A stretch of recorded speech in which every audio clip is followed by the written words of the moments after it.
আজ এত সুন্দর চাঁদ উঠেছে, অনেক রাত পর্যন্ত মাছ ধরতে পারবো এই চাঁদের আলোতে। তারপর কাল সকাল হতে বাজারে নিয়ে যাব মাছগুলো। এরপর রতন জাল ফেললো নদীতে, কিন্তু পরপর বেশ কয়েকবার জাল ফেলেও কোনো মাছ পেল না। কি হচ্ছে? আজ একটা মাছও পাচ্ছি না। কোথায় ভাবলাম আজ বেশি করে মাছ ধরবো, কিন্তু একটা মাছেরও নামও নেই। আর একবার জাল ফেলে দেখি তো কিছু পাই কি না। রতন জাল ফেললো, কিছু সময় পর জালটা টেনে উঠালো। হে ঈশ্বর, এইবারও তুমি একটা মাছও দিলে না। কিন্তু ওটা কি? কি যেন একটা উঠছে মনে হচ্ছে। দেখি তো কি এটা। এরপর রতন জাল থেকে বের করলো সেই জিনিসটা, আর দেখে তো সে অবাক হয়ে গেল। আরে, এটা তো কাচের বোতল। ধর ধর, ভাবলাম কি আর পেলাম কি, কিন্তু এই বোতলের ভিতরে এটা আবার কি? রতন এবার কাচের বোতলটা খুলে তার ভেতর থেকে একটা কাগজ বের করলো। এটা কিসের কাগজ? আর এই বোতলের ভিতরই বা কি করে এলো? এটা থেকে তো কিছু বুঝতে পারছি না আমি। আমি বরং এটা বাড়িতে নিয়ে যাই, ছেলেকে দেখালে ও নিশ্চয়ই বুঝতে পারবে। আমি বাবু মুখ্য সূক্ষ্ম মানুষ, আমি এসব বুঝবই বা কি করে?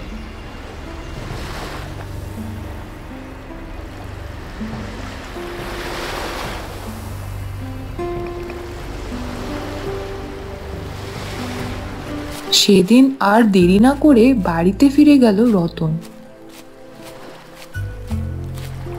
বাড়িতে ঢুকেই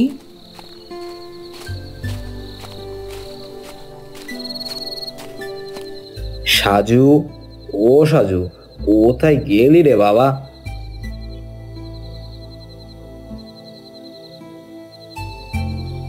এই তো বাবা, পড়ছিলাম। তুমি এত দেরি করে আসলে কেন আজকে? কি আর করবো বল, আজ একটাও মাছ পেলাম না। ঠিক আছে বাবা, তাহলে তুমি হাত মুখ ধুয়ে এসো, আমি তোমার খাবার দিচ্ছি। কিন্তু তার আগে দেখ তো এটা কি এনেছি আমি। বলে রতন তার হাতে থাকা বোতলটা এগিয়ে দিল ছেলের দিকে। বোতলটা হাতে নিয়ে ছেলে বলল, এটা কি এনেছো তুমি বাবা? বোতলের মধ্যে কি যেন একটা আছে দেখছি, দেখি তো। সাজু বোতলের ভেতরে থাকা কাগজটা বের করলো। কি রে বাবা, কি বুঝছিস রে? এটা কিসের কাগজ? এটা তো একটা নকশা। নকশা? কিসের নকশা? সেটা তো বুঝতে পারছি না, তবে এটা অনেক পুরনো মনে হচ্ছে। বিষয়টা খুবই আশ্চর্যজনক। নদীর মধ্যে এত পুরনো একটা নকশা এলো কি করে? আর কিসেরই বা নকশা এটা? কি করা যায় বল তো বাবা? আবার কি জলে ফেলে দিয়ে আসবো তাহলে? বাবা, আমরা একটা কাজ করতে পারি। চলো, এই নকশাটা ধরে আমরা গিয়ে দেখে আসি কি আছে ওখানে। হতেও তো পারে এখানে এমন একটা কিছু আছে যেটা কেউ জানে না। কিন্তু যদি বিপজ্জনক কিছু থাকে ওখানে, তখন কি করব আমরা? আহা বাবা, এত ভয় পেও না তো, চলোই না গিয়ে দেখি। রতন একটু সময় গালে হাত দিয়ে ভেবে নিয়ে বলল, বেশ বেশ, তুই বলছিস যখন, তাহলে চল গিয়ে দেখেই আসে একবার। তাহলে আর দেরি না করে কাল ভোরেই বেরিয়ে পড়বো আমরা।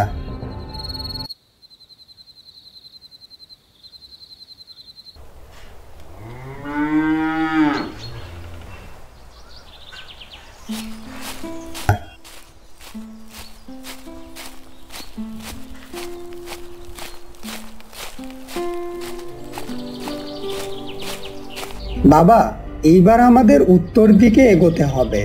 তারা এগিয়ে চলল উত্তর দিক ধরে।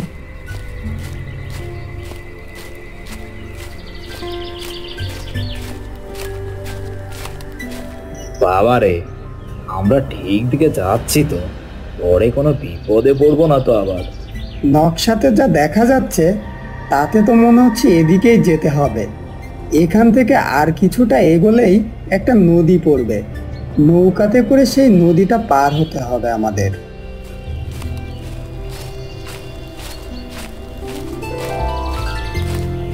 সাজুর কথা মতো কিছু দূর যেতেই তারা দেখলো একটা নদী, আর তাতে একটা নৌকা দাঁড়িয়ে আছে। তারা দুজনে গিয়ে বসলো সেটাতে। নৌকা চলতে শুরু করলো।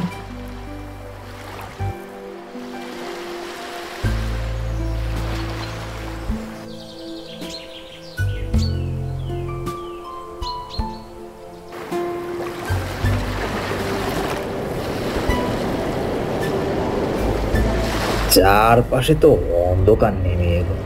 আজ নদী পার হলেও আমাদের তো থাকার জায়গা নেই। কি করা যায় এবার বলতো বাবা? তাহলে বরং আজকের রাতটা আমরা এই নৌকাতেই থেকে যাই, সকাল হলে আবার রওনা দেব। সাজুর কথা মতো সেদিন রাতটা ওরা নৌকাতেই কাটিয়ে দিল। পরের দিন সকালে নৌকা থেকে নেমে নদী তো পার হয়ে গেলাম রে বাবা, এবার কোন দিকে যেতে হবে কিছুই তো বুঝতে পারছি না। এরপর তারা সেই জঙ্গলের ভেতর দিয়ে হাঁটতে লাগলো।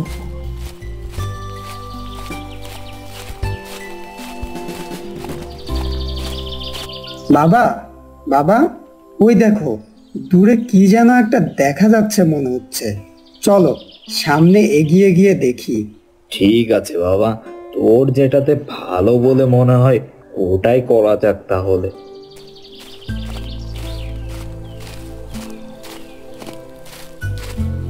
বেশ কিছু দূর যেতেই সাজু বলে উঠল, বাবা, বাবা, ওই দেখো, দূরে কি যেন একটা দেখা যাচ্ছে মনে হচ্ছে। রতন সেই দিকে তাকিয়ে দেখলো এবং বলল, বেশ বেশ, তবে পা চালাতে হবে, এখানে আর দেরি করা যাবে না। রতন আর সাজু এগিয়ে চলল বাড়িটার দিকে। গিয়ে দাঁড়ালো সেটার সামনে। রাজু তো দেখে অবাক। বাবা, এটা তো একটা পুরনো জমিদার বাড়ি মনে হচ্ছে কত বছর এখানে কেউ আসেনি। দেখে তো মনে হচ্ছে একটা পুরনো বাড়ি, কিন্তু এই ঘন জঙ্গলের ভেতরে এ বাড়ি আসবে কি করে? আমার তো মনে হচ্ছে এখানে ঢোকাটা আমাদের ঠিক হবে না, কোনো বিপদ হয় যদি। এত পুরনো জমিদার বাড়ির নকশা কেউ কেন ওভাবে ফেলে রাখবে জলের মধ্যে? এটা জানার জন্যই তো আমাদের যেতে হবে। কিছু তো একটা রহস্য আছেই, আর সেটা বেশ বড় কোনো রহস্য। এইটুকু শেষ না করতেই পেছন থেকে কেউ একজন বলে উঠল, কি বাবু, আপনারা এখানে কেন? সাজু ও রতন দুজনেই চমকে উঠলো এ কথা শুনে। কে কে আপনি? আমি আমি এই জঙ্গলের পাশে থাকি। তাহলে তো এই বাড়িটার সম্পর্কে আপনি নিশ্চয় কিছু জানবেন। হ্যাঁ বাবু, জানি বটে। এই বাড়ি নিয়ে অনেক রহস্য আছে, তাই এখানে কেউ আসে না। আসুন আসুন, আপনাদেরকে ঘুরে দেখায় এই বাড়িটা। প্রথমে একটু আপত্তি করলেও পরে সাজু ও তার বাবা রতন বাড়িটাতে ঢুকলো। বাড়িতে ঢুকতেই কেমন একটা দম বন্ধ লাগছিল পরিবেশটা। এই দেখুন বাবু, এটা হলো জমিদার বাবুর বসার ঘর। এখানেই জমিদার বাবু বসতো। বেশ ভালোই চলছিল তার জমিদারি, কোনো কিছুর অভাব ছিল না। কিন্তু পাশের গ্রামে জমিদারের নজর পড়ে তার এই জমিদার বাড়িতে। তারপর সেই লোক দিয়ে এক সময় এই জমিদার বাড়িতে দখল নেয়, আর এই গ্রামের জমিদার বাবুকে মেরে ফেলে। তার সব সম্পত্তি নিয়ে নেয় নিজের নামে। কিন্তু এই সব কিছু উপরওয়ালা তা মেনেও নেয়নি। তাই জন্য হয়তো কিছুদিনের মধ্যেই নতুন জমিদার তার পুরো পরিবার কঠিন এক রোগে আক্রান্ত হলো। তখন জমিদার বাবু বুঝতে পারে যে তারই কর্মের ফল তাকে ভোগ করতে হচ্ছে। এতটুকু বলে থামতেই সাজু বলে উঠল, তারপর তারপর কি হলো তার? আর এই বাড়িটার এমন অবস্থা হলো কি করে? লোকটা কাশতে কাশতে বলল, তখন জমিদার বাবু ঠিক করলো এই পাপের বোঝা সে আর বইতে পারবে না। ততদিনে তিনি সম্পূর্ণভাবে একা হয়ে যায়।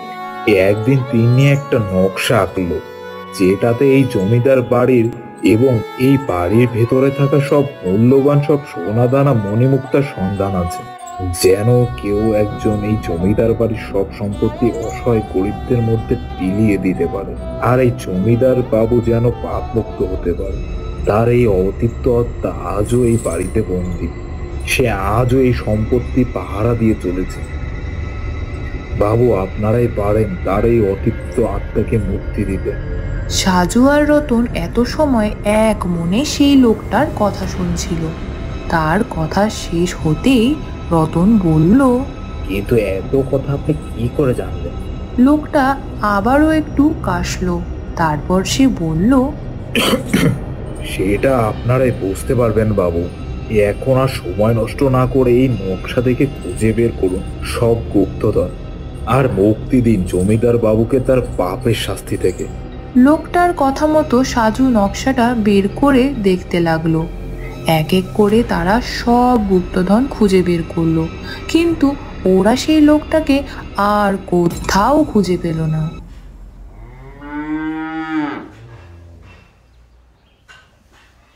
এদিকে সন্ধ্যা নেমে আসছিল দেখে তারাও আর দেরি না করে বেরিয়ে যাচ্ছিল ওই পুরনো ভাঙাচোরা বাড়িটা থেকে। কিন্তু হঠাৎ সাজুর চোখে পড়লো দেওয়ালে টানানো একটা ছবির দিকে। বাবা, ওইদিকে দেয়ালটাতে দেখো। রতন সেদিকে তাকাতেই চমকে উঠল আর ভয়ে ভয়ে বলল, এটা আমি কি দেখছি? এটা তো ওই লোকটা। তার মানে এত সময় জমিদার বাবু সেই অতৃপ্ত আত্মা নিজে নিজেই আমাদের সাথে তার গল্প শোনাচ্ছিল। এখানে এই পুতুরে বাড়িতে আর এক মুহূর্তও নয়। এখনই আমরা বের হব এখান থেকে। চল বাবা চল, এখানে আর এক মুহূর্ত থাকবো না। চল চল বেরিয়ে পড়ি বাবা, বেরিয়ে পড়ি। এরপর তারা বের হলো ওই বাড়িটা থেকে। সাথে নিল জমিদার বাবুর সব গুপ্তধন। বাড়িতে থাকা জমিদার বাবুর সেই অতৃপ্ত আত্মা মুক্তি পেয়ে মিলিয়ে গেল। আজ এত বছর পর তার পাপের শাস্তি থেকে মুক্তি পেল সে। পড়ে রইল কেবল পুরনো ভাঙাচোরা সেই জমিদার বাড়িটা।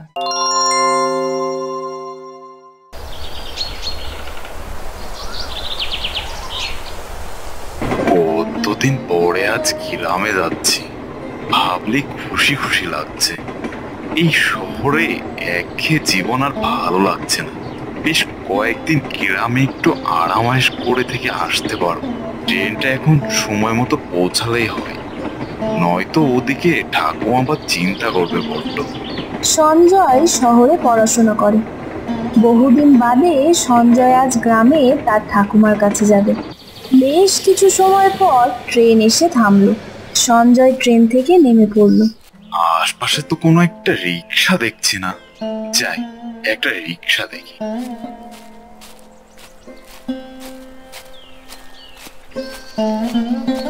বড্ড ক্লান্ত লাগছে, আর হেঁটে যাওয়ার শক্তি নাই। সাথে আবার ভারী ভারী ব্যাগও রয়েছে। একটা রিক্সা দেখাই ভালো মনে হচ্ছে। ওই তো একটা রিক্সা দেখা যাচ্ছে। ও ভাই, যাবেন নাকি পলাশপুর? আগে বাবু, যাওয়া যাবে। আসেন আসেন, এবার উঠে পড়ুন দেখিনি। সঞ্জয় সেই রিক্সাতে গিয়ে উঠে বসলো। ঠিক আছে ঠিক আছে, চলুন তাহলে।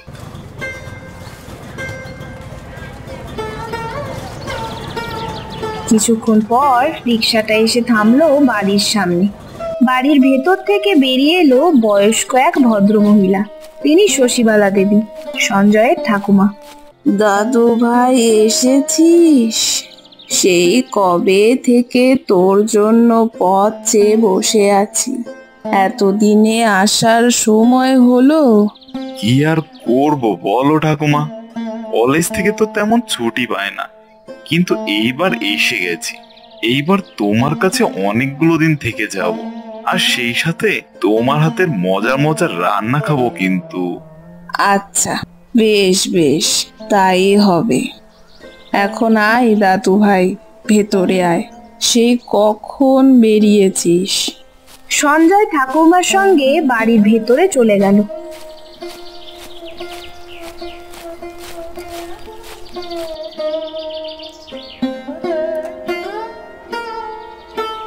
এরপর দুপুরে বেশ জমিয়ে খাওয়া দাওয়া করলো। রাতের বেলায় ঠাকুমা, তুমি কি ঘুমিয়ে পড়েছো? না রে দাদু ভাই, আয় আয় ভেতরে আয়। ছোটবেলায় কত তোকে গল্প বলে ঘুম পাড়িয়েছি, তাই জন্যই তো এখন আবার চলে এলাম তোমার কাছে গল্প শুনবো বলে। কেন ঠাকুমা, তুমি গল্প বুঝি শোনাবে না? ঠাকুমা একটু হেসে বলল, গল্প শুনবি? তো কি গল্প শুনবে দাদু ভাই, বল দেখি। আচ্ছা ঠাকুমা, মায়ের কাছে শুনেছি আমাদের নাকি আগে রাজ পরিবার ছিল। হ্যাঁ রে দাদু ভাই, তোর মা ঠিকই বলেছে। আমাদের পরিবার একসময় রাজবংশ ছিল, কিন্তু এতটুকু বলে ঠাকুমা থেমে গেল। সঞ্জয় বলল, কিন্তু কি ঠাকুমা, থেমে গেলে কেন বলো? সে অনেক বছর আগের কথা, কত যুগ পেরিয়ে গেছে। তারপর অনেক বড় রাজবাড়ি ছিল আমাদের, তবে সেটা আমাদের বললে ভুল হবে। সেটা ছিল আমার শ্বশুর মশাইয়ের। তিনি ছিল রাজা মহেন্দ্র প্রতাপ। তার হাতিশালে হাতি, ঘোড়াশালে ঘোড়া ছিল। বড় ভালো মানুষ ছিলেন তিনি। গরিব প্রজাদের মাঝে মধ্যেই অনেক কিছু দিয়ে সাহায্য করত, কখনো খাবার, কখনো টাকা পয়সা। রাজামশাই, আপনাকে বড্ড চিন্তিত দেখাচ্ছে। মন্ত্রী, তুমি তো জানোই আমাদের দেশে ব্রিটিশদের আগমন ঘটেছে। তারা প্রতিনিয়তই লুট চালাচ্ছে।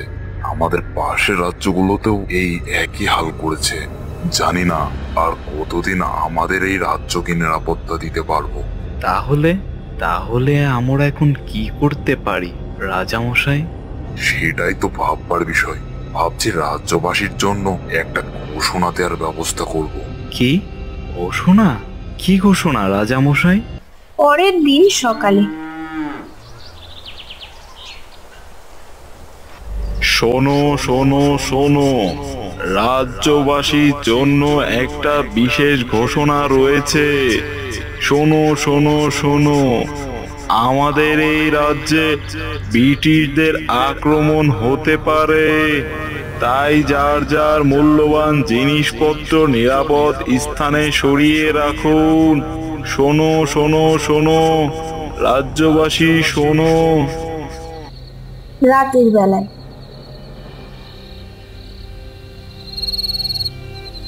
রাজামশাই, রাজামশাই, সর্বনাশ হয়ে গেছে। রাজামশাই তখন ঘুমিয়েছিল। প্রহরীর ডাকে ঘুম থেকে উঠে বসলো রাজামশাই। কি হয়েছে প্রহরী, এভাবে ডাকছো কেন? আমাদের রাজ্যে ব্রিটিশ সেনা ঢুকে পড়েছে রাজামশাই। প্রজাদের সবার ঘর থেকে লুটপাট চালাচ্ছে তারা। তুমি কি বলছো এসব প্রহরী? তাহলে তো আমাদের প্রজাদের খুব বিপদ। আমাকে এক্ষুনি তাদের পাশে গিয়ে দাঁড়াতে হবে। রাজ সেনাপতিকে খবর দাও, আমি এক্ষুনি যাব সেখানে। প্রহরী রাজামশাইকে বাধা দিয়ে বলল, রাজামশাই, আপনি সেখানে যাবেন না। ওরা যাকে পাচ্ছে সামনে তাকেই বন্দি করছে। আপনি যাবেন না দয়া করে রাজামশাই। এমন সময় মন্ত্রী এসে বলল, রাজামশাই, খবর এতক্ষণে নিশ্চয় পেয়েছেন, আমাদের রাজ্যে ব্রিটিশ সেনা এসেছে। সব শুনেছি, কিন্তু এখন আমাদের কি করণীয় সেটা বলো। ব্রিটিশ সেনারা আমাদের রাজবাড়ির দিকে আসছে রাজামশাই। আমাদের সবাইকে এক্ষুনি রাজবাড়ি থেকে পালিয়ে যেতে হবে। কি, পালিয়ে যাব? কিন্তু আমি যদি পালিয়ে যাই তাহলে আমার প্রজাদের রক্ষা করবে কে? এখন এসব ভাবার সময় নেই মহারাজ। এক্ষুনি আমাদের রাজবাড়ির সকল মূল্যবান জিনিসপত্র নিয়ে পালিয়ে যেতে হবে এখান থেকে। কিন্তু মন্ত্রী, এখন আর কোনো কিন্তু নয় রাজামশাই। রাজামশাই, আমি যেটা বলছি আপনি সেটা শুনুন দয়া করে। এরপরে আর কোনো কথা না বলেই রাজা রাজবাড়ির সকল মূল্যবান সম্পত্তি নিয়ে পিছনে ফিরে রাজবাড়ির দিকে একবার তাকিয়ে নিয়ে বেরিয়ে পড়লো সেখান থেকে।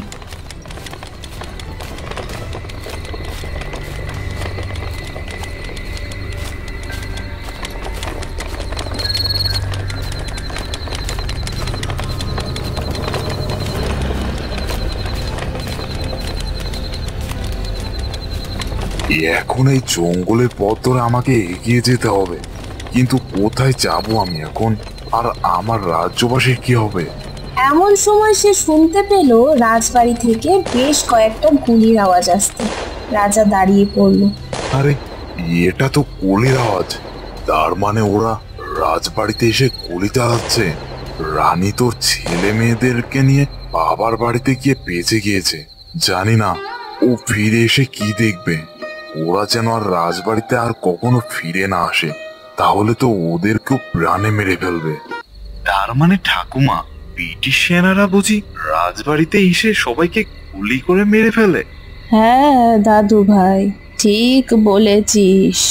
ওরা সবাইকে মেরে ফেলে। শুধুমাত্র আমার শ্বশুর মশাই সেখান থেকে পালিয়ে গিয়ে বেঁচে যায়। আর ওদিকে রানীমা আর তার ছেলে মেয়ে, মানে তোর দাদু, এরা শুধু বেঁচে গিয়েছিল, কারণ তখন তারা রাজবাড়িতে ছিল না। কি বলছো কি? আচ্ছা ঠাকুমা, তারপর কি হলো বলো, থামলে কেন? আর রাজামশাই তারপর কি করলো সেখান থেকে? সে কি আবার রাজবাড়িতেই ফিরে গিয়েছিল? আরে দাদু ভাই, তার হয়নি। সেদিন রাত্রে আর পারছি না। আর কত দূরই বা চলতে হবে এভাবে? জঙ্গল বেরোলে না হয় একটা বাড়িতে গিয়ে আজকের রাতটা আশ্রয় নেব। হ্যাঁ হ্যাঁ, সেটাই বরং ভালো হবে। রাজা অন্ধকার জঙ্গলের মধ্যে এগোতে লাগলো, কিন্তু হঠাৎ তার পথে একটা কুয়ো পড়ল। গভীর এক কুয়ো। জঙ্গলে অন্ধকার থাকায় রাজামশাই কুয়োটা দেখতে পায় না। চলতে চলতে ওই কুয়োর মধ্যেই পড়ে যায় রাজা। বাঁচাও বাঁচাও, আমাকে বাঁচাও, এখান থেকে বাঁচাও, বাঁচাও আমাকে, বাঁচাও। আর তার সঙ্গে থাকা রাজবাড়ির মূল্যবান সোনাদানা, মোহর, সবকিছু ওর মধ্যে পড়ে গেল। তারপর কি হলো ঠাকুমা? আর ওখান থেকে কিভাবে বেরিয়েছিল তিনি? ওখান থেকে রাজামশাই আর কখনো বেরোতে পারেনি। ওখানেই প্রাণ ত্যাগ করে সে। সে কি, কেউ তাকে উদ্ধার করতে চায়নি সেখানে? কেউ তো জানতোই না সে ওখানে মরে পড়ে আছে। তারপর কোথায় তাকে খুঁজে পাওয়া না গেলে এক সময় ধারণা করা যায় যে রাজা ওখানে পড়ে মারা গিয়েছে, আর তার সমস্ত মূল্যবান জিনিসগুলো আজও ওখানেই রয়ে গিয়েছে। কিন্তু কেউ সেই মূল্যবান জিনিসগুলো উদ্ধারের জন্য সেখানে যায়নি তাহলে? আজ পর্যন্ত কতজন গিয়েছে, কিন্তু কেউ তা উদ্ধার করতে পারেনি। যে কেউ ওখানে গিয়ে কুয়োর দিকে তাকাতেই তাদের চোখ ঝলসে যায়, সারা জীবনের জন্য চোখ হারিয়ে ফেলে। এরকম আরো কত কাহিনী আছে। তাহলে কি ওই জিনিসগুলো উদ্ধার করতে পারবে না আর কেউ? সেটা তো আমার জানা নেই রে দাদু ভাই। তোর দাদু নিজেই এগুলো নিয়ে কথা বলতে চাইতো না। আমার শাশুড়ির কাছ থেকে যেটুকু জেনেছি তোকে সেটুকুই বললাম। তুই আর এসব নিয়ে ভাবতে বসিস না তো। বহুকাল পেরিয়ে গিয়েছে এসবের, সবাই হয়তো ভুলেই গিয়েছে। সঞ্জয় আর কিছু না বলে ঘুমিয়ে পড়ল সেই দিন। পরের দিন সকালে মায়ের মুখে যতদূর শুনেছি রাজবাড়িটা ঠিক এই দিকে। দেখি রাজবাড়িতে গিয়ে কিছু খুঁজে পাওয়া যায় কিনা। ঠাকুমা তো বলেছিল যে রাজবাড়ির পেছন দিক দিয়েই রাজামশাই পালিয়ে গিয়েছিল। তার মানে এখান থেকে কিছু একটা পাওয়া যাবে বুঝি।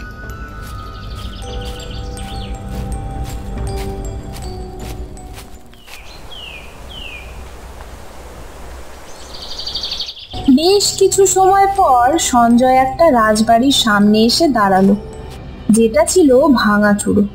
দেখেই বোঝা যাচ্ছে যে এখানে বহুদিন কেউ আসে না। হঠাৎ তার চোখ পড়লো রাজবাড়ির পাশের একটি রাস্তায়।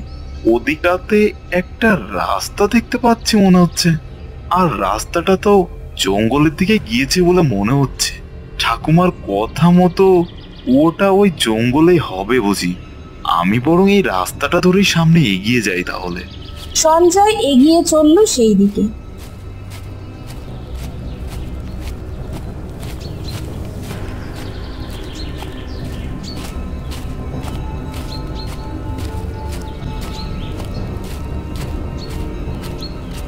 জঙ্গলের ভেতরে বেশ কিছুটা আগানোর পরেও কোনো কিছু খুঁজে না পেয়ে জঙ্গলের অর্ধেকটা তো প্রায় পার করে এসেছি, সেটা কোথায়? তবুও তো কোর দেখা মিলল না। তাহলে এখন কি করি? এমন সময় সঞ্জয় একটা আওয়াজ পেল।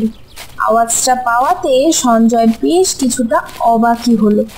এ কি, কিসের একটা আওয়াজ আসছে মনে হচ্ছে? এটা তো শুকনো পাতার উপর দিয়ে হাঁটলে যেমন আওয়াজ হয় ঠিক তেমনই আওয়াজ মনে হচ্ছে।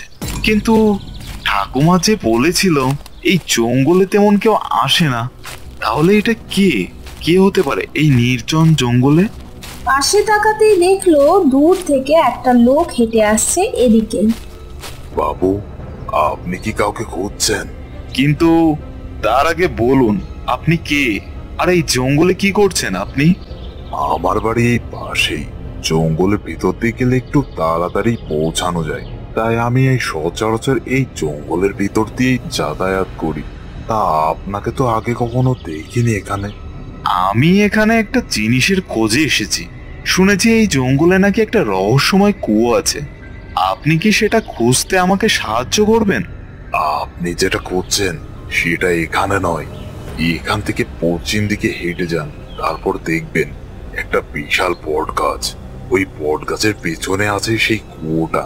তবে সাবধান, ওই কুয়োটা কিন্তু খুব ভয়ানক। আসুন, আমি না হয় আপনাকে কিছুটা পথ এগিয়ে দিই। বেশ, তাহলে তো ভালোই হয়। এই জঙ্গলটা বড্ড গা ছমছমে, একা একা আমারও ভীষণ ভয় লাগছিল। আপনি আসাতে একটা সঙ্গী পেলাম, বুঝলেন? তাহলে চলুন, আর দেরি না করে আমরা সামনের দিকে এগোই তাহলে। এই তো, চলুন চলুন। এরপর তারা দুজনে পশ্চিম দিকে এগোতে লাগলো। সঞ্জয় খেয়াল করলো সারাটা সময় লোকটা বেশ চুপচাপ, তাই সঞ্জয় আর কোনো কথা বাড়ালো না। কিছু দূর এভাবেই যাওয়ার পরে লোকটা বলল, তা বাবু, আপনাকে তো দেখে শহরে থাকেন বলে মনে হচ্ছে, কিন্তু হঠাৎ এই জঙ্গলে কি করতে এসেছেন? আর এই কুয়োটার কথাই বা জানলেন কি করে আপনি? জঙ্গলের ওপারে যে রাজবাড়িটা আছে সেটা আমার পূর্বপুরুষের। শুনেছি এই কুয়োতেই নাকি প্রাণ ত্যাগ করে এই রাজবাড়ির রাজা। তারপর থেকে নাকি এই কুয়োতে রহস্যজনক কিছু ঘটে, তাই সেই কাহিনী উদ্ঘাটন করতেই আমি আজ এসেছি এখানে। দেখি কিছু করতে পারি কিনা। বলে পাশে তাকাতেই সঞ্জয় অবাক হয়ে গেল। আশেপাশে কোথাও সেই লোকটাকে আর দেখতে পেল না। এই কি, কোথায় গেল সেই লোকটা? এতক্ষণ তো আমার সঙ্গে ছিল, আমার সঙ্গেই তো কথা বলছিল, কিন্তু হঠাৎ করে কোথায় উদা হয়ে গেল? নিশ্চয়ই এই কুয়োর কথা শুনে ভয় পেয়ে পালিয়ে গেছে। ভালোই হয়েছে, এবার আমি বরং পা চালাই। ওদিকে বেলা গড়িয়ে বিকেল হয়ে গেল, আবার আমাকে এতটা রাস্তা ফিরতে হবে। যাই, আর দেরি না করি।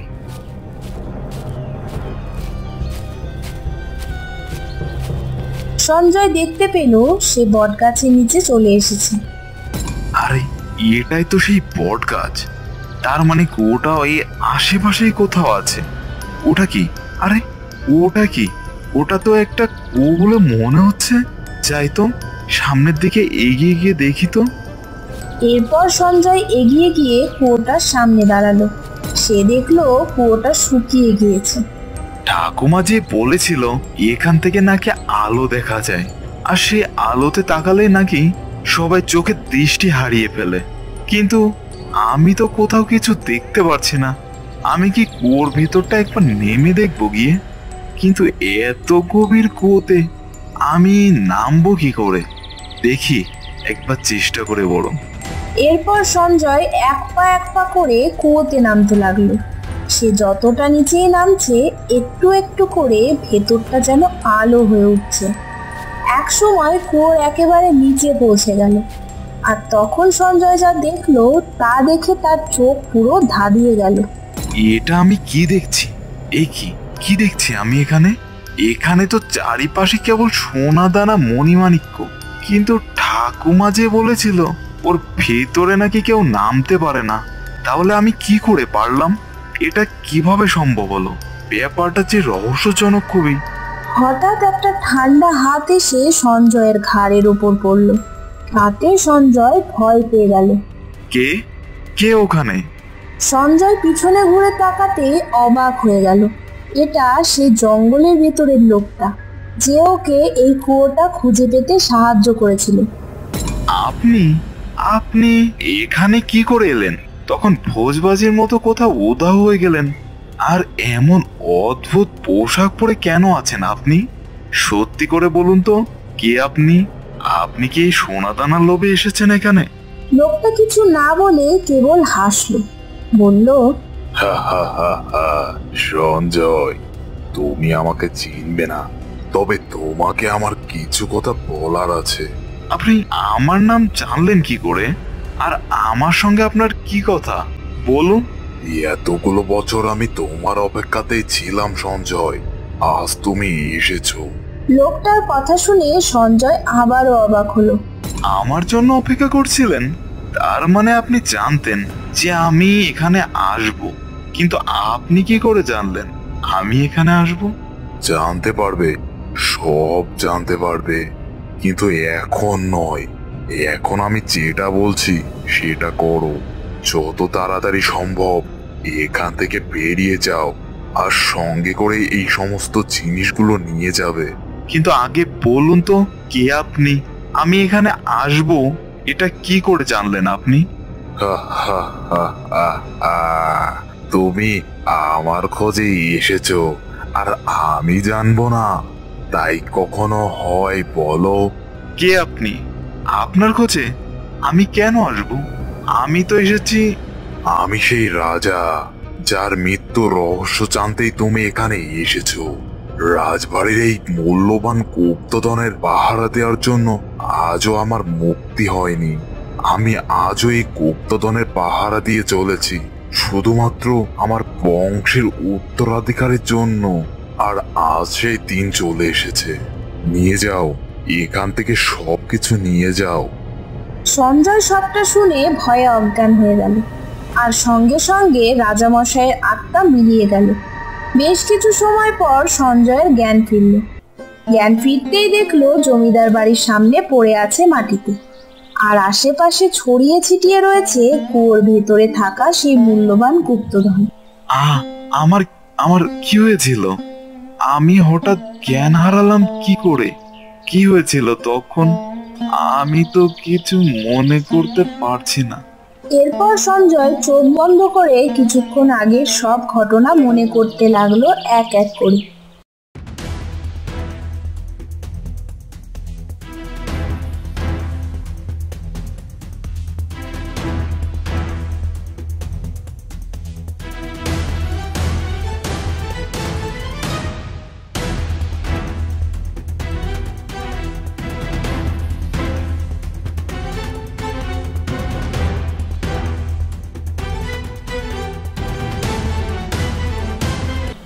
এরপর সঞ্জয় উঠে দাঁড়ালো। তার মানে এতদিন রাজামশাই রাজবাড়ির উত্তরাধিকারের জন্য অপেক্ষা করছিল, যাতে করে তার হাতে রাজবাড়ির সমস্ত গুপ্তধন তুলে দেওয়া যায়। এজন্যই বুঝি অন্য কেউ এসে কুয়োর ভেতরে তাকালে তাদের চোখ নষ্ট করে দিত রাজামশাই। এতগুলো বছর তাহলে রাজামশাই গুপ্তধনগুলো পাহারা দিয়ে চলেছিল। আজ তার আত্মার মুক্তি পেয়েছে। যাক,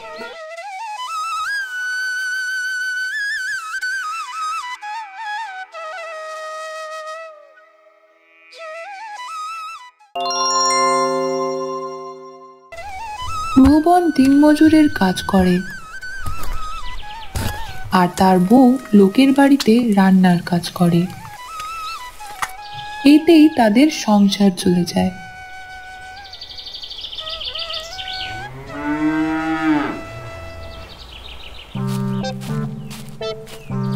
সকাল গড়িয়ে কত বেলা হয়ে গেল, এখনো ঘুম থেকে ওঠার নামই নেই। ভুবন ঘুম থেকে উঠে বলল, সকাল হতে না হতেই চেঁচামেচি শুরু করে দিয়েছো তুমি। এভাবে তো আর ভালো লাগে না দেখছি। চেঁচামেচি কি আর সাধে করি আমি? জমিদারের মতো বেলা করে ঘুম থেকে ওঠো, কিভাবে যে আমি সংসারটা সামলাই সেটা যদি তুমি বুঝতে। আরে বউ, রাগ করো না তো। দেখবে একদিন আমি সত্যিই জমিদার হব। তোমাকে তখন আর কষ্ট করতে হবে না। তোমাকে সবাই বলবে জমিদারের বউ, জমিদারের বউ। হয়েছে হয়েছে, আর গল্প দিতে হবে না। খেয়ে নিয়ে কাজে যাও, আর আসার সময় চাল কিনে আনবে মনে করে। এমন সময় বাড়ির দরজায় টোকা পড়ল। ভুবন, এই ভুবন। কে কে এলো এত সকাল সকাল? দরজার বাইরে থেকে লোকটা বলল, আগে আমি জমিদার বাড়ি থেকে এসেছি। ভুবনদা কি বাড়িতে আছে? দেখেছো বউ, জমিদারের কথা বলতে না বলতে জমিদারের বাড়ি থেকে আমার ডাক এসেছে। এরপর ভুবনের বউ গিয়ে দরজাটা খুলে দিল আর বলল, আসুন, ভেতরে আসুন।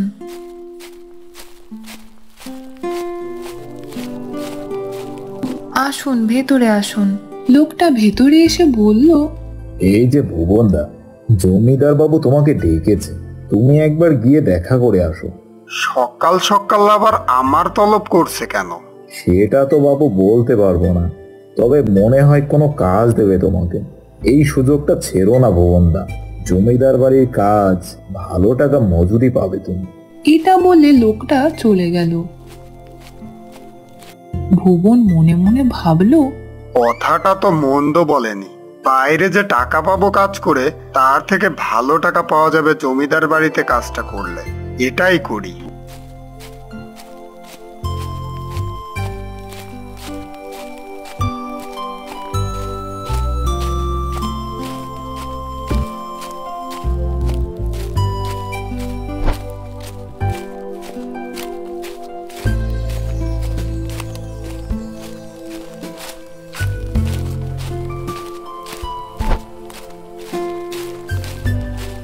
গিয়ে দেখলো জমিদার বাবু বসে খবরের কাগজ পড়ছেন।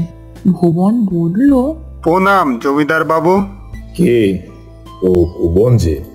আপনি আমায় ডেকেছিলেন? হ্যাঁ হ্যাঁ, ডেকেছি তো। তুই তো কাজের জন্য এদিক ওদিক ছুটে বেড়াস, আর আমারও পশ্চিমের জমিতে মাটি খুঁড়তে হবে, তা আমি একটা লোক খুঁজছিলাম আর কি। মাটি খুঁড়ে কি করবেন জমিদার বাবু? ভাবছি ওখানে একটা মাছের পুকুর করব। জমি তো পড়েই থাকে, তোর কাজ হলো ওই জমিটা ভালো করে গর্ত করতে হবে। তার জন্য তোকে আমি মোটা টাকাও দিতে রাজি। আপনি যা বলবেন জমিদার বাবু, তাহলে কি আমি আজ থেকেই কাজ শুরু করে দেব? হ্যাঁ, সেটাই ভালো।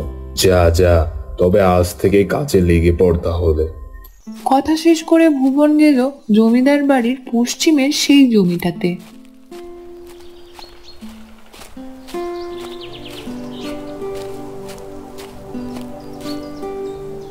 গিয়ে দেখতেই বুঝলো যে এই দিকটাতে তেমন কেউই আসে না। যত তাড়াতাড়ি হয় কাজটা শেষ করতে হবে। যাই, কাজে লেগে পড়ি। এরপরে ভুবন কুড়াল দিয়ে মাটি খুঁড়তে লাগলো। সারাদিন কাজ করে ক্লান্ত হয়ে পড়ল সে। আজ এই পর্যন্তই থাক, আবার কাল সকাল সকাল আসবো। শরীরটাও আর সায় দিচ্ছে না দেখছি, বড্ড ক্লান্ত লাগছে। ওইদিকে বউটাও মনে হয় বসে আছে আমার জন্য। এরপর ভুবন বাড়ি ফিরে এলো।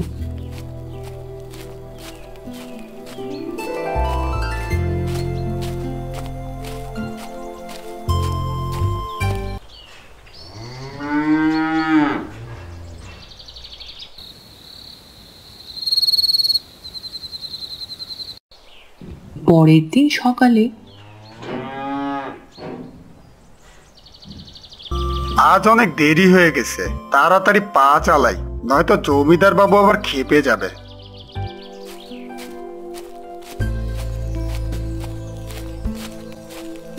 কিছু সময় পরে ভুবন পৌঁছে গেল।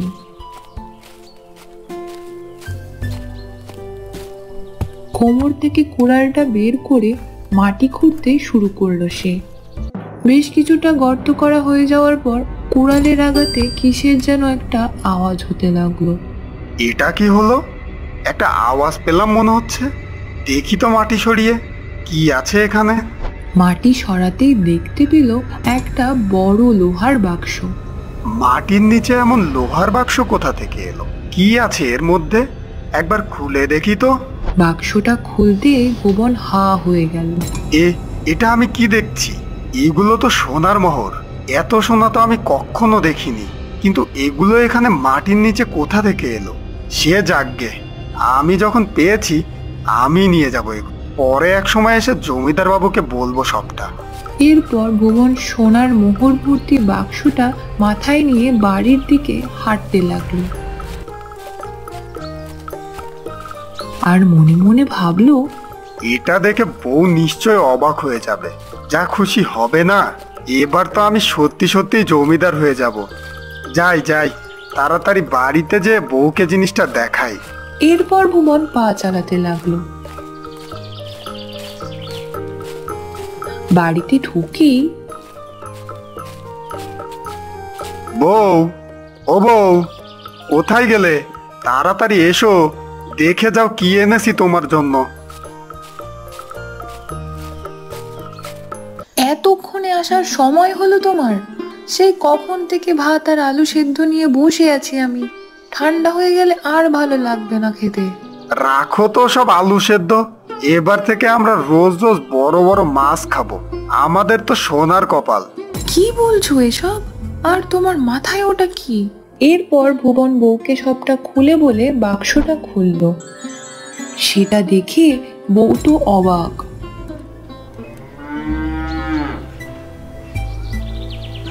কিন্তু বিপত্তিটা বাঁধলো পরদিন সকালবেলা। ঘুম ভাঙতেই ভুবন শুনতে পেল জমিদারের গলা। এই ভুবন, ভুবন, এই ভুবন, কোথায় লুকিয়ে আছিস রে? বের হ, বের হ বলছি। ভুবন ঘর থেকে বের হতেই নায়েব মশাইয়ের দুটো লোক এসে দুদিক থেকে ধরলো তাকে। এ কি করছো তোমরা? আমি কি করেছি? কি করেছিস আবার জিজ্ঞাসা করছিস? সাহস তো তোর কম নয়, চুরি করে আবার বড় বড় কথা। চুরি? আমি কি চুরি করেছি নায়েব মশাই?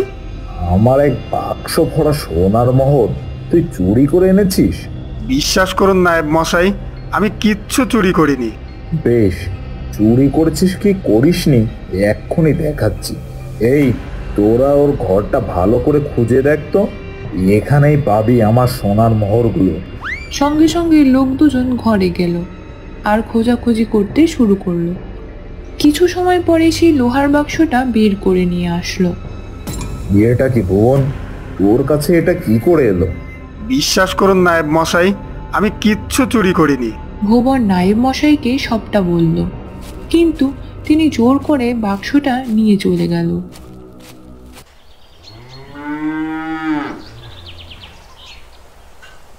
সেদিন রাতের বেলা এইবার এই সব গুপ্তধন আমার হবে। ভাগ্যিস সেদিন ঠিক সময় সবটা দেখে নিয়েছিলাম, আর বুদ্ধি করে ভুবনকে চোর সাজিয়ে ওর থেকে সবটা আমি নিয়ে নিয়েছি। যাই, এবার সবটা ভালো করে একটু দেখে নি। কিন্তু যখন সে বাক্সের ঢাকনাটা সরালো, তখন সে চারিদিকে অন্ধকার দেখতে লাগলো।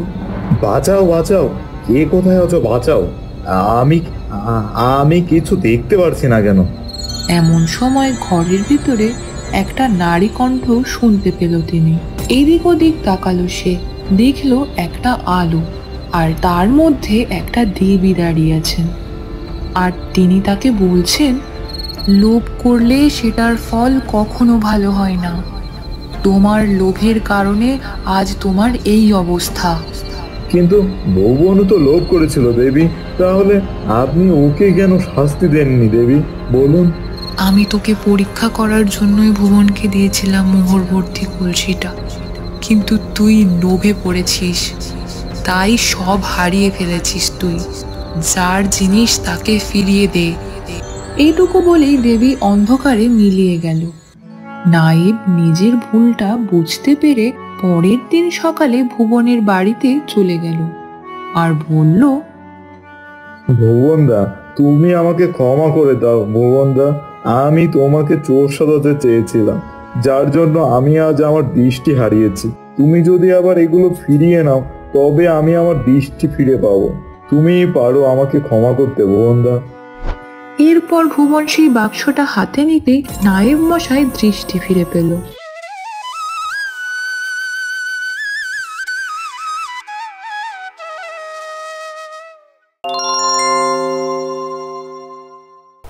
বিলাসপুর গ্রাম। বিলাসপুর গ্রামের পাশে ছিল এক ঘন জঙ্গল। সেই জঙ্গলে ছিল 1000 বছরের এক বয়স্ক বটগাছ। কিন্তু আজব ব্যাপার এটাই ছিল, সেই বটগাছ ছিল শিকলবন্দি। সেই বিলাসপুর গ্রামের এক বাসিন্দা ছিল হরেন। হরেনের ছোট্ট একটা সংসার। এমনই একদিন সকালবেলা হরেনের স্ত্রী কমলা হরেনকে বলে উঠল, এই যে আমার কুঁড়ে মহারাজ, আপনার কি ঘুম ভাঙলো? আর কত ঘুমাবেন? ঘরে যে কোনো খাবার নাই সেই দিকে খেয়াল আছে? ঘুম থেকে তাড়াতাড়ি উঠুন আর কাজে গিয়ে আমাকে উদ্ধার করুন। হ্যাঁ বউ, উঠছি। প্রতিদিন সকাল হতে না হতেই কি যে পাঁচালি শুরু করে দাও, এটাই বুঝতে পারি না, ভালো লাগে না। বলি, সকাল গড়িয়ে দুপুর হয়ে গেল, সেদিকে কোনো খেয়াল আছে? যাও যাও, তাড়াতাড়ি ওঠো, না হলে কিন্তু আমার মুড়ো ঝাঁটার দর্শন আজকেও হয়ে যাবে তোমার ওপর দিয়ে। আরে উঠছি গিন্নি, উঠছি তো। কথায় কথায় শুধু চণ্ডীরূপ ধারণ করো। তোমার মুড়োঝাটার কথা শুনলেই আমার বুকের মধ্যে যেন ধরপর করে ওঠে। অন্যদিকে সেই গ্রামের শহর থেকে এক বাবু আসে, আদিত্য বাবু। শুনছেন, আপনাকে বলছি, এটা কি বিলাসপুর গ্রাম? হ্যাঁ বাবু, হ্যাঁ, এটা বিলাসপুর গ্রাম। আপনাকে তো ঠিক এ গ্রামে আগে কখনো দেখেছি বলে মনে হয় না। কার বাড়িতে যাবেন বাবু? হ্যাঁ, আমি এই গ্রামে নতুন এসেছি, কাউকে ঠিক মতন চিনি না। তবে শুনেছি এখানে আমাদের পূর্বপুরুষ থাকতো। অনেক সুন্দর নাকি এই গ্রামটা, এজন্য এই গ্রামে ঘুরতে এসেছি। এখানে আশেপাশে কোনো থাকার হোটেল পাওয়া যাবে? না বাবু, এসব আর আমরা কোথায় পাবো এই গ্রামে? আমাদের গ্রামের মুখ্য সূক্ষ্ম মানুষ। আমাদের গ্রামে শহরের এই হোটেল ব্যবস্থা আপনি কোথাও পাবেননি। তখনই সেই পথ দিয়ে হরেন আসতে থাকে। হরেনকে দেখে ভানু বলে ওঠে, এই যে হরেনদা, দেখো না, শহর থেকে বাবু এসেছে আমাদের এই অজপাড়া গায়ে। এই শহরে বাবু থাকার জন্য হোটেল খুঁজতেছে। বলো না হরেনদা, এখানে হোটেল কোথায় পাওয়া যাবে? আর এখানে হোটেলই বা কোথা থেকে আসবে? আগে বাবু, ওর কথায় কিছু মনে করবেন না। আপনি আমাদের গ্রামের অতিথি, আপনি চাইলে আমার বাড়িতে থাকতে পারেন। তবে বাবু, আমার বাড়িতে কিন্তু এমনি আমার বউ থাকতে দেবে না। থাকা খাওয়া বাবদ কিছু পয়সা দিতে হবে কিন্তু আপনাকে। হরেনের কথায় আদিত্য বাবু রাজি হয়ে যায়। এভাবে 7 দিন কাটার পরে এমনই একদিন সকালবেলা হরেনের বউ কমলা দেখতে পায় আদিত্য বাবু শিকলবন্দি বটগাছের জঙ্গলের দিকে এগিয়ে যাচ্ছে। এটা দেখে হরেনের বউ কমলা বিস্মিত হয়ে বলতে থাকে, কি ব্যাপার? এই শহরের বাবুটা শিকলবন্দি বটগাছের দিকে কেন এগিয়ে যাচ্ছে? কিছুদিন ধরে দেখছি এই শহরে বাবুটার ভাবভঙ্গি কিছুটা ভিন্ন। ঘর বন্ধ করে একা একাই কি সব বলতে থাকে। এসব আমার বাড়ির কর্তাকে জানাতে হবে।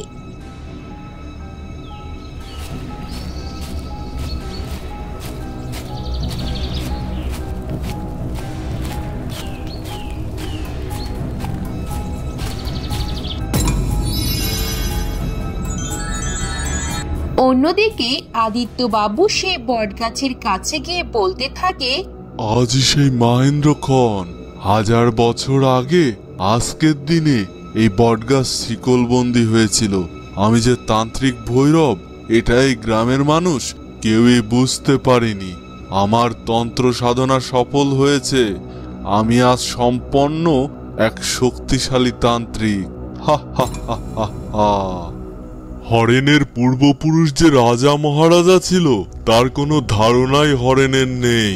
এই জন্য তার বাড়ি থেকে যে কত বড় সম্পদ আমি নিয়ে এসেছি তার কিছুই সে জানতে পারবে না।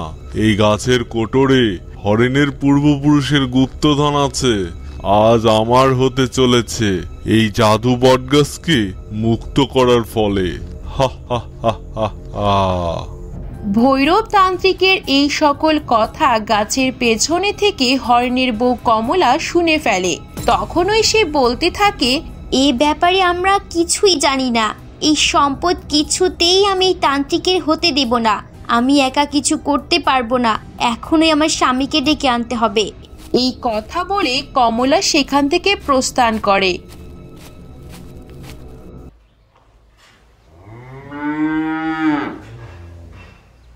অন্যদিকে কমলা হরিণের কাছে গিয়ে বলতে থাকে,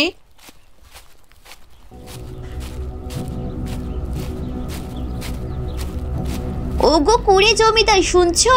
কি হয়েছে জানো? কোনো তো খবর রাখো না, তোমার সব সম্পদ লুটে পুটে নিয়ে গেল। কি যে বলো না বউ, শুধু মস্করা করো। আমি জমিদার হলাম কবে থেকে? আমার ফুটো করি নেই, এই বলে আবার জমিদার। আগে আমার কি বা সম্পদ আছে এই লুটে পুটে নিয়ে যাবে? আমাদের বাড়িতে যে আদিত্য বাবু এসেছিল, সে আসলে শহরের কোনো বাবু নয় গো। সে এই গ্রামে আগে থাকতো, ভৈরব তান্ত্রিক। সেই তান্ত্রিক গো, তান্ত্রিক আমি নিজে চোখে দেখে এসেছি। আরে বউ, এত চিন্তা করো না তো, সে তো আর এখনই বাড়ি থেকে চলে যায়নি। এত প্রেশার নেওয়ার কিছু হয়নি, আমি আছি তো নাকি? প্রেশার অনেক আগেই বেড়ে গেছে, এখন এত কথা না বলে চলো আমার সাথে, যদি তোমার পূর্বপুরুষের ধন সম্পদ উদ্ধার করতে চাও। ভৈরব তান্ত্রিক এতদিন আমাদের বাড়ি ছিল তোমার পূর্বপুরুষের গুপ্তধনের লকারের চাবি হাতে পাওয়ার জন্য। ওরে বাবা রে বাবা, এ তো আজব ব্যাপার। তুমি আসলেই বুদ্ধিমান বউ। না না, বুদ্ধিমতী বউ। চলো, আর এখানে বসে থেকে লাভ নেই, এখনই আমাদের বেরিয়ে পড়তে হবে।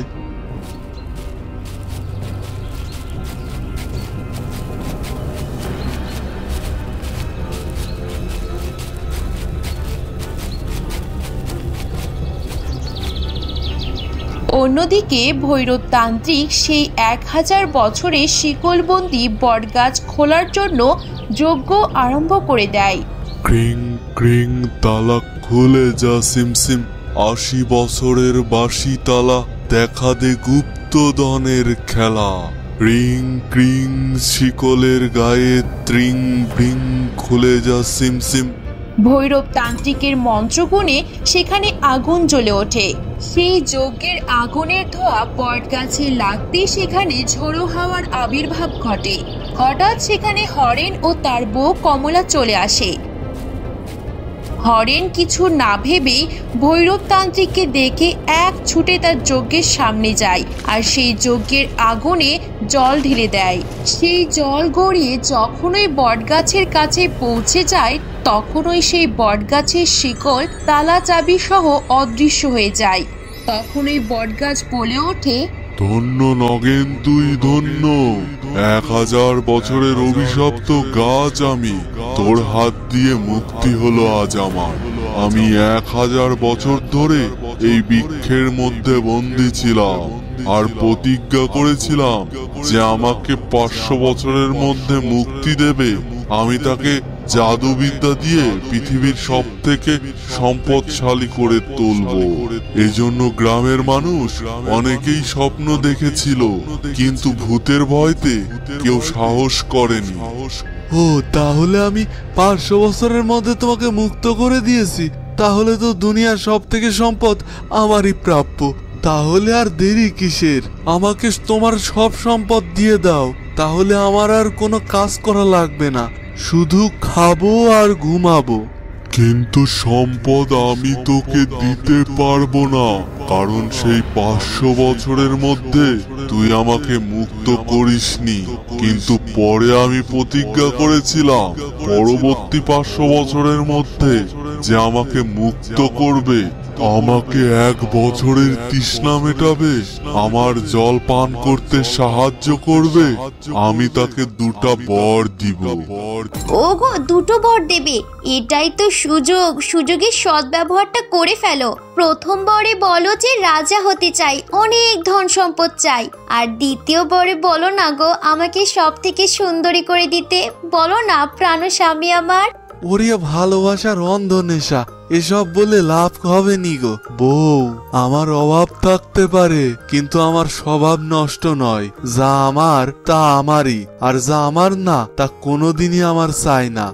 বটবৃক্ষ যদি আমার পূর্বপুরুষের কোনো গুপ্তধন আপনার কাছে থেকে থাকে, তাহলে সেটা আমাকে ফিরিয়ে দিন। আর দ্বিতীয়ত, এই ভৈরব তান্ত্রিকের মন থেকে খারাপ বিদ্যা মুছে দিন। তথাস্তু, ঠিক আছে নগেন, তাই হবে। তখন ওই বটগাছ থেকে একটি আলোক রশ্মির সৃষ্টি হয়। বটবৃক্ষ হরেনের পূর্বপুরুষের গুপ্তধন ফেরত দেয় আর ভৈরব তান্ত্রিকের খারাপ বিদ্যা ধ্বংস করে দেয়। তারপর সেই বটগাছ থেকে একটি জ্যোতিরেখা ওপরের দিকে উঠে চলে যায় আর বটগাছটি একটি সাধারণ বটগাছে রূপান্তরিত হয়।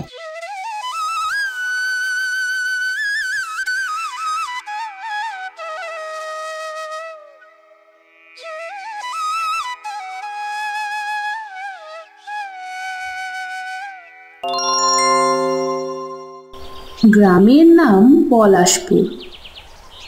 সেখানে বসবাস করত হরিশ ও তার পরিবার। হঠাৎই একদিন, গিন্নি, ও গিন্নি, বলছি আসো নাকি তুমি? নগেন, নগেন, তোর মা কোথায় রে? একটু পাঠিয়ে দিবি রে বাবা। হ্যাঁ বাবা, বলো, কেন পাঠাবো না মাকে? বলো তো। আর তুমি কি বা বলবে আমাকে বলো, আমি গিয়ে মাকে সবটা বলছি। আমাদের জমিটাতে যে একটা গুপ্তধন। এই বলতে বলতে তার মেজ ছেলে খগেন চলে এলো। খগেন আসাতে বাবা চুপ হয়ে গেল। তখন নগেন বলল, হ্যাঁ বাবা, বলো, কি যেন গুপ্তধন নিয়ে বলছিলে? আমি আর বেশিক্ষণ বাঁচবো না রে। তোর মাকে এবার একটু ডেকে দিবি রে। এই খগেন, খগেন, দাঁড়িয়ে দাঁড়িয়ে দেখছিস কি? শুনছিস না? যা, মাকে ডেকে নিয়ে আয়।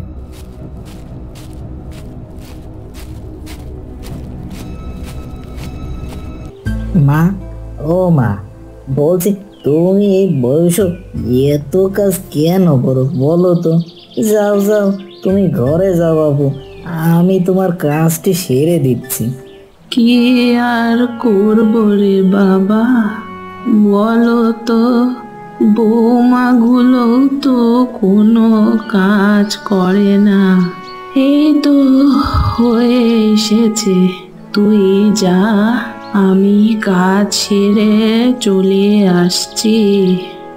না না, তুমি যাও তো বাবু, যাও ঘরে যাও, আমি বরং তোমার কাজটি সেরে দিচ্ছি। যাও তো, আর কথা বাড়িও না। বাড়িতে তুই একটু আমাকে খেয়াল রাখিস, তাছাড়া কেউই খোঁজ নেয় না রে বাবা। হয়েছে হয়েছে, এবার তুমি যাও। এই বলতে বলতে খগেন চলে এলো আর বলল, মা, ও মা, বাবা তোমাকে ডাকছে গো। কেন রে, তোর বাবা এই সময়ে ডাকবে কেন রে? আর বলো না, বাবা বলেছে আমি শেষ নিঃশ্বাস নিতে চলেছি, আর কি যেন বলবে মনে হয়, তাই তোমাকে ডাকছে। বলিস কি? চল চল তাহলে। হ্যাঁ মা, চলো তো এখন। এই বলে তারা চলল ঘরের দিকে আর গিয়ে বলল,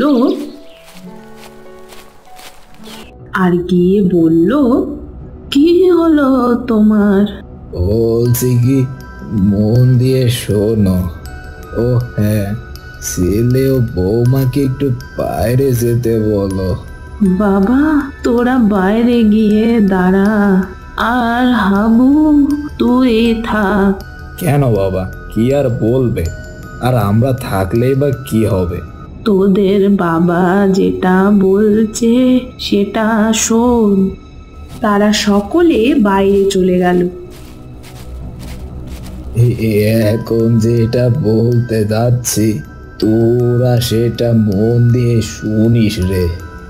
আমাদের ওই জমিটাতে কিছু গুপ্তধন রয়েছে, মনে রাখবি, বেশি লোভ করলে কিন্তু সব হারাবি। 2টি বাক্সের মধ্যে যে কোনো একটি নিয়ে আসবি, নয়তো পস্তাতে হবে পড়ে গিয়ে। ঠিক আছে বাবা, আমি কি লোভ করেছি কখনো বলো তো? আমি তো আজ অব্দি কারোর কোনো খারাপও চাইনি। আমি লোভ করব না, তুমি চিন্তা করো না। আর বাইরে গিয়ে খগেন তার দাদাকে বলল, নগেনদা, ব্যাপারটা কি রে? আমাদের এভাবে বাইরে যেতে বললো। বাবার জমি জমা আর গুপ্তধন নিয়েও কি যেন বলছে মনে হলো। হ্যাঁ রে, তাই তো শুনলাম। তবে কি গুপ্তধন হাবুকেই দিয়ে দিল রে? হায় হায় রে, এই আমাদের সব কিছু ওই ছোট ছেলেকে দিয়ে গেল। তবে এখন কি হবে আমাদের? চিন্তা করিস না, দেখছি ব্যাপারটা আমি। ওই বেটা হাবুর থেকে বের করতে হবে আসল রহস্য। হ্যাঁ গো দিদি, সেটাই করতে হবে। আমি চললাম রে। আর হ্যাঁ, মনে রাখিস কিন্তু লোভ করবি না।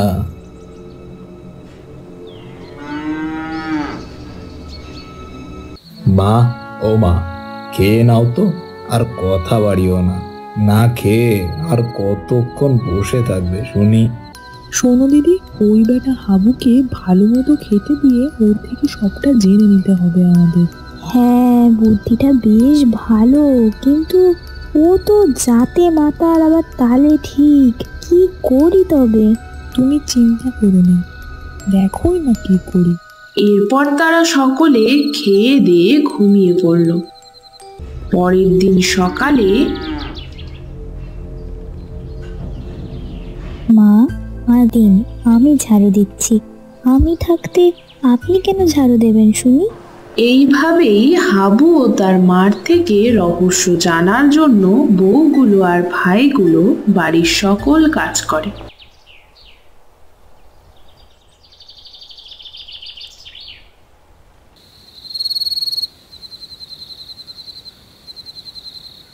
হঠাৎই একদিন হাবু চলল মাঠের দিকে। এই দেখে নগেন ও খগেন বলতে লাগলো, দাদা, এই দাদা, দেখ দেখ, ও বুঝি গুপ্তধনের সন্ধানে গেল রে। চল চল, নয়তো হাবুই সব লুটে নিবে রে। এই চল চল চল, দেখি কি করে ও। হ্যাঁ রে দাদা, চল।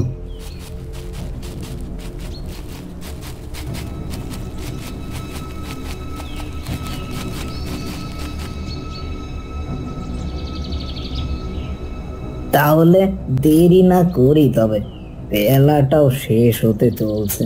বাবা বলেছে ওই মাটির নিচেই আছে গুপ্তধন। আমি যাই তাহলে। এসব কিছু শুনে নগেন ও খগেন বলল, দেখছিলি ভাই, আমি বললাম না তোকে? কি যে বলো দাদা, তুমি আর কোথায় বললে? বললাম তো আমি। সে যাই হোক, তবে চল এখন যাই তাহলে। আমরা বরং রাতেই আসবো এখানে। ও একা একা এই মাঠে খুঁজে পাবে বলে মনে হয় না। চলো তবে, ও দেখে ফেললে নয়তো সবকিছু শেষ হয়ে যাবে। এই বলে তারা চলে গেল বাড়িতে। আর হাবু মাঠের মাটি খুঁড়তে ব্যস্ত হয়ে পড়ল। সে মাটি খুঁড়তে খুঁড়তে ক্লান্ত হয়ে পড়ল। আর সে একটা গাছের ছায়ায় বসে কিছুক্ষণ বিশ্রাম নিল আর বলল, মা ও বাবা বলেছে সৎ হয়ে ওই কাজটি করতে। আর আমি তো আজ অব্দি কারোর কোনো ক্ষতি করিনি। আমি যা পাবো তা আমার ভাইদের মধ্যে সমানভাবে ভাগ করেই দিব। এবার একটু বিশ্রাম করে নেওয়া যাক। অনেক কষ্ট হয়ে গেছে, একা একা পারাও তো যায় না বাপু। এরপর সে ঘুমিয়ে পড়ল।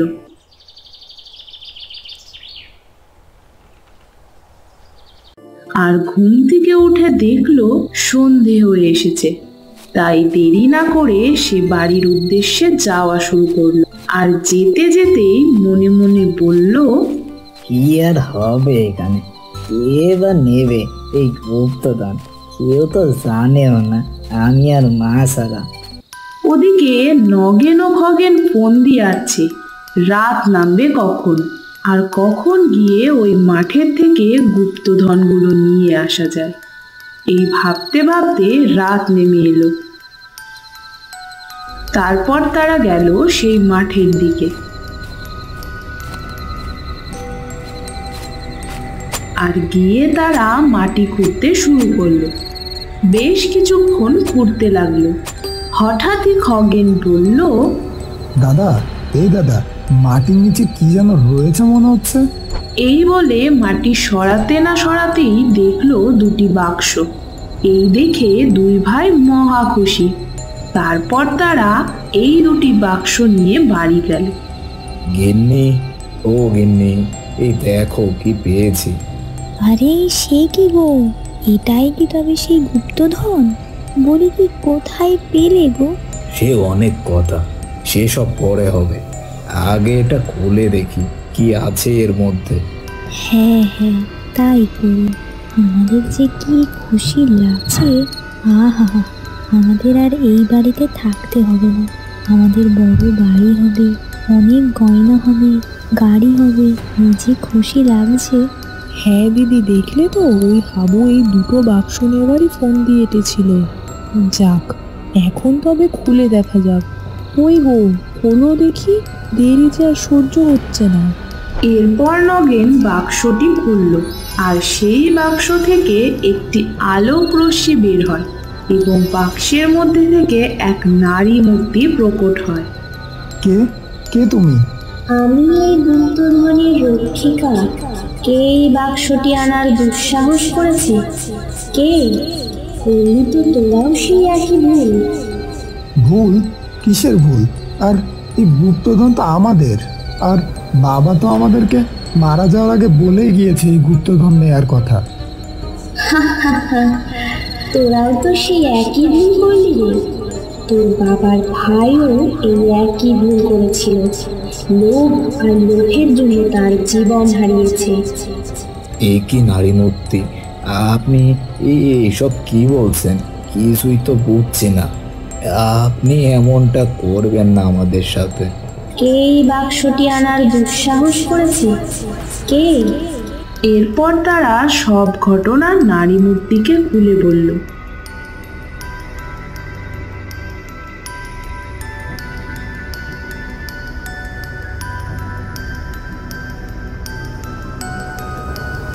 এসব শুনে নারী মূর্তি বলল, তোরা মিথ্যা বলেছিস, আর লোভে পড়ে তোরা এই দুটো বাক্স এনেছিস। তাই তোরা দুজনই সমান শাস্তি পাবি। এই বলে নারী মূর্তি তাদের উপর জাদু করে তাদের পুতুল বানিয়ে বাক্সের মধ্যে বন্দি করে ফেলে। তারপর সেই বাক্স দুটি হাওয়ায় মিলিয়ে যায়। তো বন্ধুরা, কেমন লাগলো আমাদের আজকের এই গল্পটি? ভালো লাগলে অবশ্যই আমাদের চ্যানেলটিকে সাবস্ক্রাইব করে দিও। ধন্যবাদ।